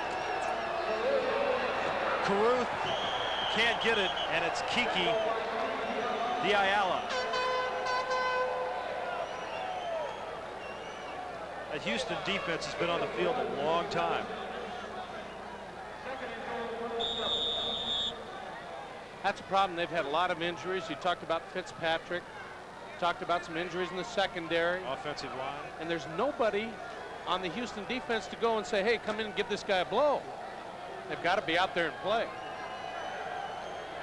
2nd and goal from the 7. Double tight end as Robin Earl checks into the game. With no Jim Smith, you go to double tight end. Carruth inside the 5, down to the 3-yard line, chipping away and chipping away. Moving the clock. Oh, this has been an impressive drive. And Gant will come in now, and Coles comes out on 3rd and goal from the 3. Raleigh Dodge has figured out that his offensive line is more fresh than the defensive line of Houston, so he's taking advantage of it. This will be the 14th play of this drive. 11:35 left to go in the football game. 3rd and goal from the 3. Gant's the fresh back. Play action, Stout. Reaches for it. Stepped out of Andy bounds. Hawkins showing you some outstanding speed. Stout reached for the goal line. They say he stepped out at the 3-yard line. Was Stout out of bounds? Stout says he wasn't. If he wasn't, it's a touchdown. Oh, he's out of bounds. That's it. Give him some heat, Cliff, but you were wrong. So, 14 plays. This will be the 15th. And they will send Miller on, who has field goals of 48 and 43. This will be a chip shot. But the right decision, Roger. You want Absolutely. points after a gorgeous drive like this. You don't make it on 4th down, and you turn the momentum back to Houston, so you take the field goal. 20 yards out of the hold of Bobby Lane. And it's good. And the Birmingham Stallions have moved out to a 23-21 lead over the Houston Gamblers. Roger Twyble, Mike Hafner back with you at the Astrodome in Houston, Texas. That man is going to kick off to Clarence Verdun. We speak of Dan Miller, 3 field goals, and he's got his team a 23-21 lead with 11:18 left to go in this game. Sean Potts runs into his own man, and he is dropped down at the 15-yard line. Thomas Boyd on the tackle. Drive seemed like an hour and a half, didn't it? Gosh. Hey, a 6-minute drive is outstanding in pro football. Now we see what Todd Dillon is made of, trailing 23-21. Johnson, the intended receiver, it just passed his outstretched hands. That long drive, Roger, changed the momentum. Yes. It's now in favor of Birmingham. You can't sit and piddle around now. Dillon's got to attack. Richard Johnson limped off the field, now is over on the sideline being attended to by the trainers of the Houston Gamblers. He dives for it, and again, this is probably the hardest artificial surface in all of football. Got a knee. Yeah, bounced it right on it. Clanton might have caught him coming across. 2nd and 10 from the 18. Verdon's in motion. Dillon, that's it. In the grasp, and it's Herb Spencer with his 2nd sack of the night.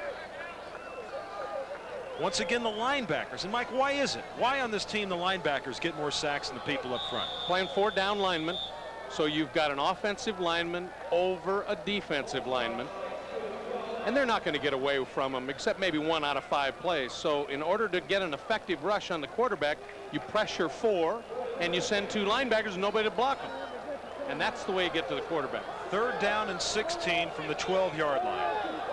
Crucial here to try to keep this drive going, because that Gambler defense was on the field for almost 9 minutes. Intercepted. That's Rowe. And he'll do a smart thing and slide down at the 20-yard line. And a big defensive play by the man who is the leading tackler, the leading sack man, and comes up with his first interception of the year. The inspirational leader of that defense. Excuse me, his 3rd interception. Bill Rowe, that's his 4th now. 4th now? Yep. Todd Dillon, again, he felt just like we did. The momentum had slipped away. He's trying to make the great play by himself. I'm certain the pressure was there, and he tried to make a big play, and that's when you throw the interception. Now does Birmingham strike back in a hurry? 1st and 10 from the 19. I'll give it to Coles. The left side, he gets down around the 15-yard line. I mean, it's a cinch 3 points, or it should be, Roger, so you don't have to go for the big strike here. What you want to do is make sure you come away from this turnover with points. You want to get more than a field goal ahead, so another field goal will do that for you. And if you get a touchdown, it's just gravy. Kelly trying to cheer on his team. Jerry Argovitz, the managing general partner, standing next to him. 2nd and 7. 9:19 left to go in this game. Birmingham leads 23-21. Paul Ott Carruth. Carruth is stuck at the 12-yard line. It was Mike Hawkins this time, and the Hawkins brothers have been the backbone, along with Diala, of this defense for the Houston Gamblers. There's a lot of hitting going on. The problem is, to make those great hits, are giving up 4 yards a rush. And if you do that, to be in the end zone pretty soon, all those pretty tackles don't help you. Carruth, again, the cutback runner, and he takes the blow. Mike Hawkins stood him up, didn't he? He runs a bit upright. When you haven't got any speed, why bend over? Huh? 3rd down and 2. Stout all day. Finally, he's going to run it inside the 5 to the 4, and that's a 1st down. They tried a little end-around fake to Joey Jones, looking for the pass to Coles. Wasn't there, and Stout just had all day. It's an interesting call. A little bit of a change-up by Cliff Stout. You've been dominating them in the offensive line. Now you run the play-action pass. But it worked. You know what happens? You've been body punching those defensive linemen on the pass rush, and they're getting tired. And they're standing around watching Cliff gain 1st down yardage. 1st and goal from the 3-yard line. 8:23 left to go in the game. There's the rushing yards. Well, that defense got to be tired for the Gamblers. Carruth and Coles, the running backs. Paul Ott Carruth stacked up. Little or no minutes. Right on. They keep him out of the end zone here. They could turn the momentum, but it's going to be tough. Coles doesn't get it. Good job by that defense. Good job by the black shirts. Bradley, from his safety spot, busted through there underneath. Andy Hawkins was also there. Roger, the black shirts know that the game could turn on this one drive. And they came up, reached down for the extra 10%, said, hey, we got to stop them. Hosea Taylor underneath also. 3rd down now, goal to go, 3-yard line, so they lost a yard on that play. The clock continues to wind. A field goal for Birmingham only gives them That's a right. 6-point lead. That's right. And So- the momentum will change back. So it's got to be 4-down territory. Absolutely. You don't make it here, you go for it on 4th down. Stout. Broken up. Beautiful job. Rockmore was one of the men there. Bradley was the other man. Raleigh Dock's going to kick the field goal. I'm a little surprised. I am too. He's had the momentum. Well, if you look at it, though, if he doesn't take the field goal and he goes for it and doesn't score, then all they have to do is kick a field goal to beat him. As we look at this one more time, I'll just add to that, though, that Dillon has not done a good job with his back against the wall, and they're at the 3-yard line. Leave him 99. There's a great play by Luther Bradley. The rookie McFadden. Miller going for his 4th, make it a 20-yarder again. Penalty flag is down. They can't make a 1st down, though, Roger, so the penalty won't help them. Unless they decide to go for it. It's going to be against Houston. Oh, that's unbelievable. Cliff Stout wants timeout so they can talk about it. Well, it was 4th down and 3. Now it's 4th down and 1.5 yards.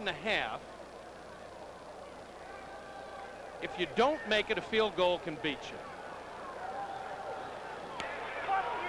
Unnecessary roughness. Number 93 on the defense. 1st down. Automatic Hosea first Taylor. down.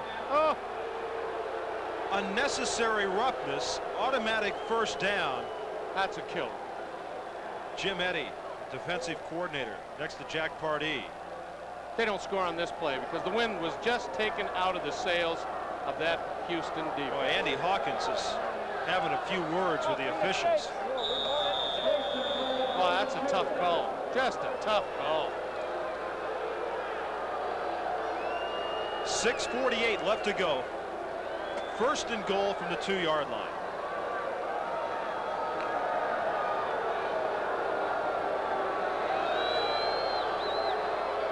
Caruth and Coles, the running backs. Gant and Slot to the far side. Caruth. They stop him. Right over Buddy Idolette. This has been an impressive performance, not only by the offense of Birmingham on their last drive, but this defense by Houston. They have been very tough. They have been on the football field a long time. But then again, the Birmingham offense has been out there a long time too, right? I mean, we tend to forget that. We'll say how long the defense has been out there. Offensive players get just as tired. That's absolutely right. Those guys are taking a pounding just like the defense. 2nd and goal from the 1. This is where 2-a-days pay off, huh, Roger? Stout sneaks it. Boy, they just don't signal it. There they go. They finally do. Touchdown, Birmingham. Stout wants to know what took so long. Look at him down there.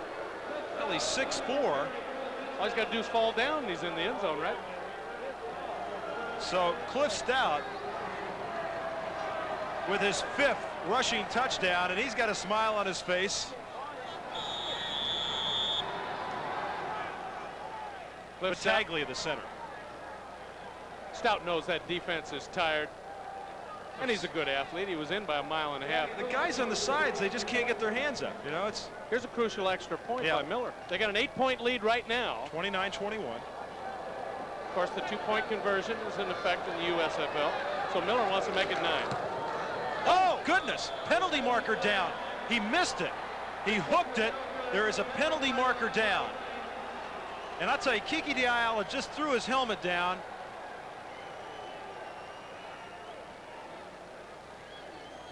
There are some frustrated Houston Gambler defensive players. Illegal formation on the offense. Okay, Decline. it's against Birmingham. And Mike, you called it. It's an 8-point difference as Miller, who has been the man tonight. And with the 2-point conversion, a touchdown and 2, and we're all tied up. 5:51 left to go. Boy, that gives them a second life.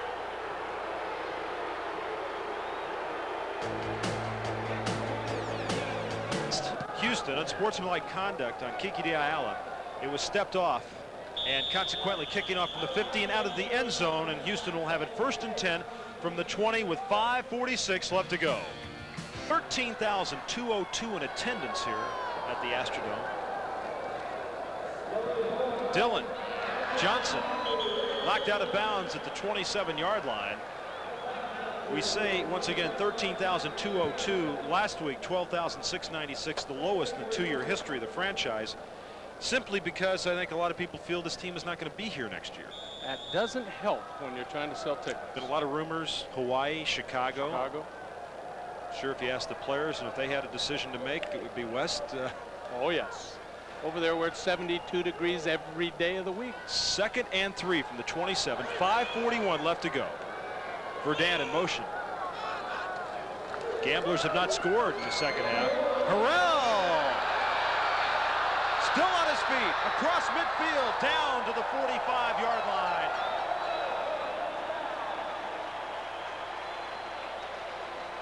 That is his longest run of the year. Sam Harrell. We talked to Jack Pardee. He said without Jim Kelly, we're going to have to get the running game going. You talked about the spin move with Paul Caruth. There you get it from Sam Harrell. Shakes 2 tackles. Another move inside. And I've got a feeling after that broken leg from last year, he never quite come back. 28 yards on the pickup. As I mentioned, his longest of the year. Sanders in motion. Deflected at the line of scrimmage. Deflected at the line of scrimmage. I got to feel maybe Doug Smith, 97, got a hand on it. 97, Doug Smith, the rookie out of Auburn. Anywhere from 275 to 315 in weight. Whichever way. Watch for 97, stick up the big paw, boom, he got it. One thing you can't read is how quick that defensive lineman's going to get his hand up. Todd Dillon, 6 feet tall. Doug Smith, 6'6". You're going to throw it over, and short, you better throw it over. And short receivers. And this is one thing Jack Pardee was concerned about. Said he worked on it all week. Dillon. Verdun, the foot race, still on his feet. Verdun inside the 20, down to the 18-yard line. 22, David Dumars had a shot at him at the 35, couldn't get him. And Clarence Verdun.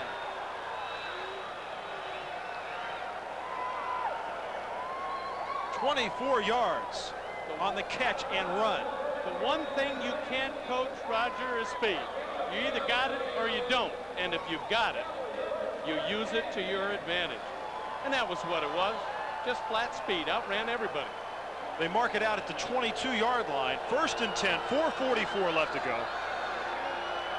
Sanders in motion. Dillon to Johnson. Right on his hands. Right on his hands.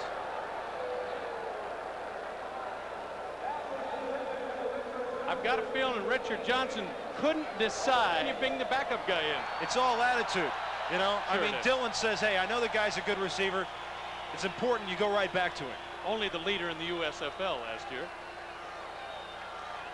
And not bad this year with over 1,000 yards. Absolutely.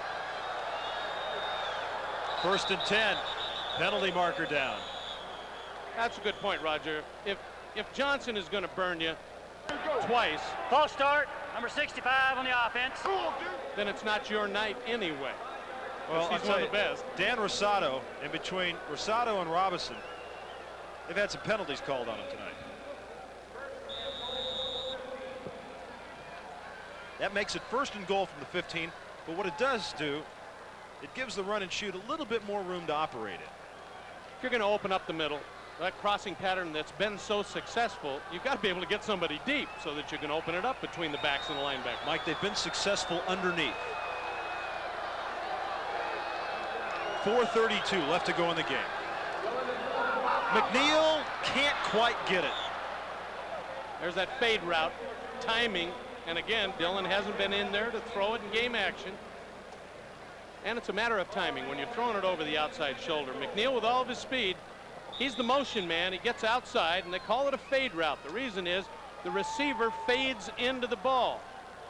Now watch at the end here. Just faded him a little bit Out of bounds is the problem. Dillon, 13 of 27, 215 yards, so he's thrown more passes now than he ever has in his pro career, for more yards than he ever has in his pro career. 2 touchdowns, 2 interceptions. His team trails 29-21 with 4:28 to go, and it's second down and goal from the 15. Looking for Verdun. The ball was a bit high. Dumars was the defender, and Verdun is in the end zone in pain. Absolutely.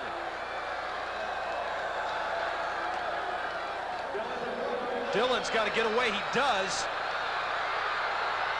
Now he stops. Incomplete. Sanders was the intended receiver.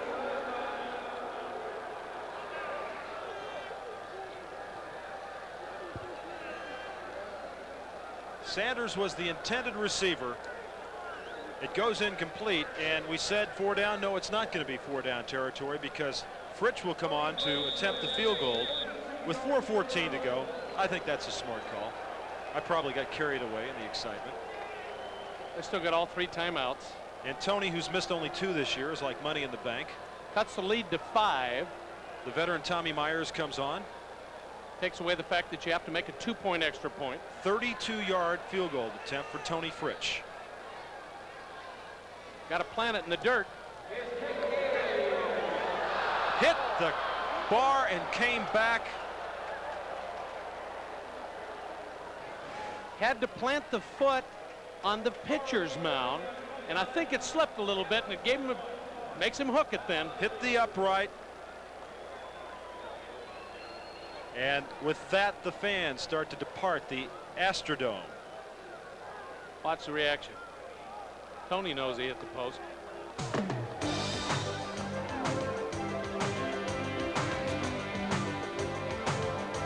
See the crossbar leaning to that side. Might be a little off-centered. His 3rd miss of the year. The 2 other times he missed, Houston has lost. His 3rd miss. They trail 29-21 with 4:05. Maybe it'll be their 3rd loss. A little bit of an omen when he misses a crucial field goal. 3:58 left to go. 1st and 10 for Birmingham, and you know they're going to run this football, run off some time here. Caruth stacked up by Michael. They're going to throw it. Stout going deep, tight end Mason. And Mitchell was right there. 3:07 to go. Penalty marker down. Houston jumped offside. Boy, some crucial penalties for the Houston Gamblers. 3rd and 2. Caruth isn't the kind of breakaway back. You go to the big fullback, or do you throw it upstairs? Double tight ends. Jones the only wide receiver.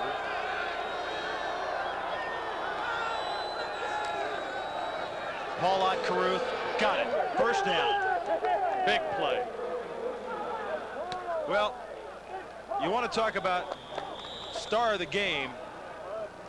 His first professional start. He's done a fine job. Again, 78, Idolette. There's another star of the game. Yeah, lead block by Gant. Oh, he got Bradley right out of there, didn't he? Yep. Bradley's got no chance, and Caruth got that feel. He's learning to stay on that hip, makes the break, gets the 1st down. Timeout called by Houston with 2:24, and a good one because they got 10 from the 34. Caruth up the gut. Look at him drive ahead. Paulot Caruth up to the 39-yard line. And another timeout taken by the Houston Gamblers. Slowly. Nothing fancy about him. A very good defense, and they have a grind. All right, and then Oakland. Houston lost tonight. I mean, there's a possibility they could lose 3 of their last 4. Absolutely. Denver wants a little revenge. You remember that Monday night game we had them right here on ESPN where the Gamblers blew it out. 2nd and 5 from the 39. They have 9 men up on the line of scrimmage. Caruth across the 40 to the 41. And Houston will use their last timeout with 2:09 to go. You see him graphically why he isn't playing. The knee brace, the crutches. And 3rd down and 2. This will be it for Houston at the 42-yard line. Caruth very, very close. Cliff Stout lean in and go for the 1st down. Or do you put Parsons in there with 2 minutes and a second left? And they're going to leave Stout in the game. I tell you what, it's not a bad idea. They've got to have a touchdown, Roger, and a difficult 2-point extra point. Years, and he knows percentages, and that's Roger. Good snap. Parsons, end over end, going for the near side, and he does. Kick it out. Oh, Kelly, he's over directing traffic on the sideline. You know what? He said, I'm a football player. If I could come back next week, I would. You know he would. Darn right he would. Sanders to the near side. 1st and 10 from the 35. Dillon. Got McGee again. 1st down, 25 left. Dillon. Sanders, great catch by Sanders. And he's out of bounds at the 21-yard line. Beautiful adjustment by Ricky Sanders. They're bringing linebackers. Dillon rolling out. He's running with it. Can he get out of bounds? He does. Right at the line of scrimmage at the 20-yard line. Dillon Johnson out of bounds at the 8. And Houston's in business with Johnson over 100 yards in receptions tonight. Dillon, he's got room. Dillon, touchdown Houston.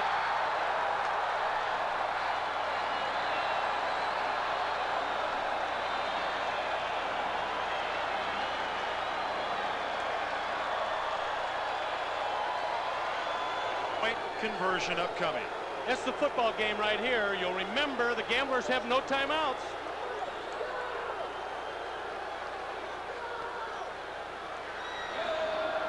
Harrell, he loses the football. He loses the football. He had it.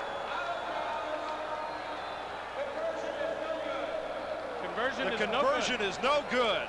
I'd throw the red flag, though, because it's the whole game, and see if he got in before using the back this year where they hadn't used him before. Harrell has the football. Spencer, the main man. Oh, no. Absolutely no way. Perfect call. Spencer made the great play. Dave Purifoy was the man who was untouched, who came in and got it. But it's a moot point now without the 2-point extra point. Well, and the field goal by Tony Fritsch. Oh.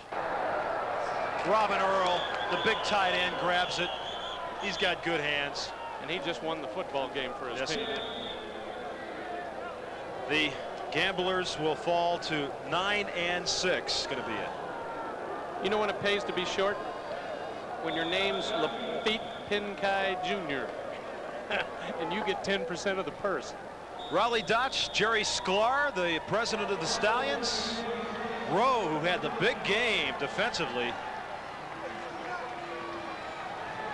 And the Birmingham Stallions have defeated the Houston Gamblers. And Birmingham clinches a playoff spot, becoming the second team to do that. 29-27. Birmingham defeats Houston from the Astrodome in Houston, Texas. And we'll be back to wrap it up in just a moment. Birmingham defeats Houston 29-27. USFL action continues next week on ESPN with 3 live telecasts. Live Friday, June 7th at 8 Eastern, 5 Pacific time. Orlando and Memphis. On Saturday, June 8th, ESPN has a special afternoon edition of USFL when Birmingham entertains Baltimore at 4 Eastern, 1 Pacific time. And next Monday, June 10th at 7 Eastern, 4 Pacific, New Jersey hosts Jacksonville as Herschel Walker attempts to become the 3rd running back in pro history to top 2,000 yards rushing in a season. For Mike Hafner,